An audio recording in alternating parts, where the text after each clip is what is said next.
this hearing. Thank you, Senator Blumenthal. Senator Lee.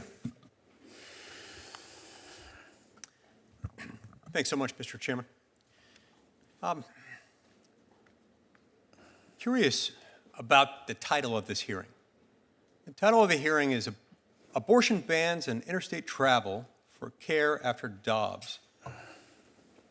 This seems like an attempt to seriously mislead the American people into thinking that one or more states are out there criminalizing or otherwise utilizing the coercive force of the state to prohibit travel to obtain an abortion in another state.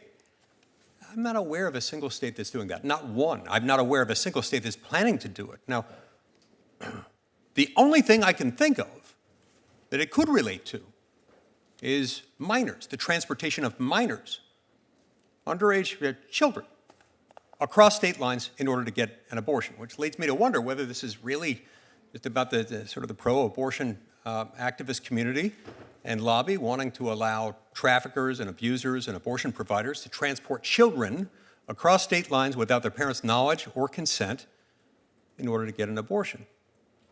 Now, it's a violation of basic standards of decency. It's a violation of parental rights in order to do this. But this is not what the title of the hearing seems to suggest, which is that states are out there criminalizing interstate travel by a woman who wants to get an abortion in another state. Not one state is doing that. Not one state is considering legislation to do that.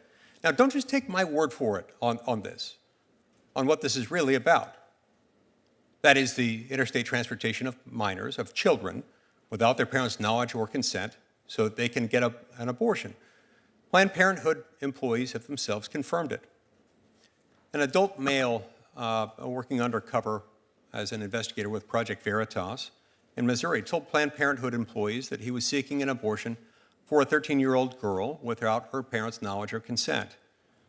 According to court filings, after acknowledging that the abortion would be illegal in that circumstance in Missouri, the Planned Parenthood employees offered to help transport this 13-year-old girl to another Planned Parenthood in Kansas, assuring the man that the parents would not find out. They would never know. The managing director said, quote, "We never tell parents anything. She's an adult in our clinics," close quote. She's 13.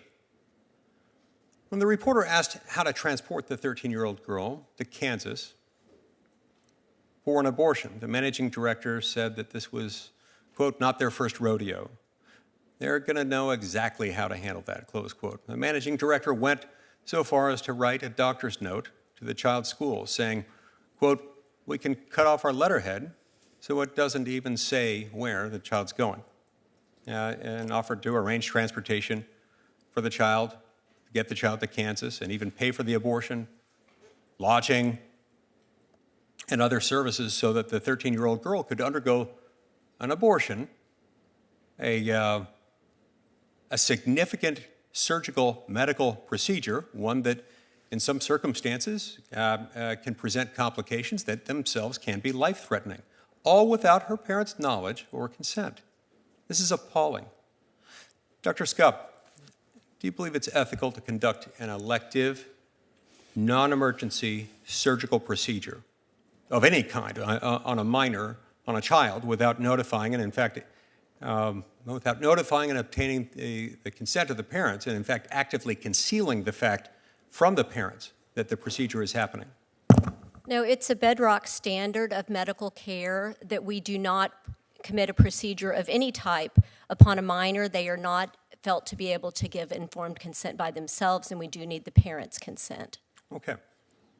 Now, how dangerous? So it's not just any adult that needs to consent. It needs to be the parent, unless parental rights have been terminated or something like that, right? Yeah, if there's a legal guardian. Right.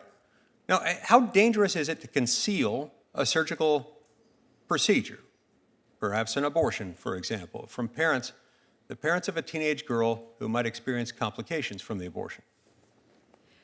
In this particular instance, every person, I believe, in this room would want to know if their child was in that sort of a circumstance, and be able to come alongside their child to provide support. This child needs mental health care. We don't know who the abuser is. Is it someone in that family? Does this child need to be removed from that family? This needs to be reported to Child Protective Services, to law enforcement.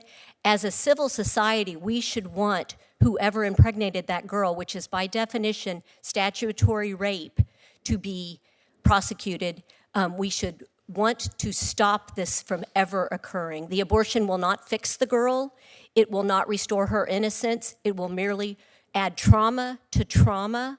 And we know that mental health complications are quite frequent, particularly in this sort of a situation. And particularly if her parents don't know what happened and she experiences complications, that could be a problem. Now, I was shocked to read the story that you linked in your testimony of an Idaho woman and her adult son were charged with kidnapping his 15-year-old girlfriend when they forced her to travel to Oregon for an abortion without her parents' permission. The son has also been charged with rape of a minor and producing sexually explicit material involving a minor. Are these the type of people who some at this hearing want to protect with their opposition to parental notification laws? We hear so much discussion about this heartbreaking situation, and yet in the same, when we turn the page and see that there are those who are willing to facilitate the transport of these minors without their parents, we recognize that that's being used as a tool, that there's really very little care for that child in that tragic situation. Mr. Chairman, I've got one small follow-up question, if I could ask one more. Sure, go ahead. Thank you. Of course. Professor Sneed, tell me what the Supreme Court held in Troxell versus Granville regarding parental rights and how that might apply here to the transportation of a minor to another state without the parent's knowledge or consent for the child to undergo a major surgical procedure, one that in many circumstances can carry substantial risks for the child's health. It seems clear that that's not permissible under the relevant precedent. And why is it not permissible? What is it that we know about parental rights from Troxell? Parental rights are sacrosanct and essential, and they're essential bedrock principle of the rights that citizens of the United States, people in the United States, enjoy. Thank you. Thank you, Mr. Chairman. Thank you very much. I think what I'd like to do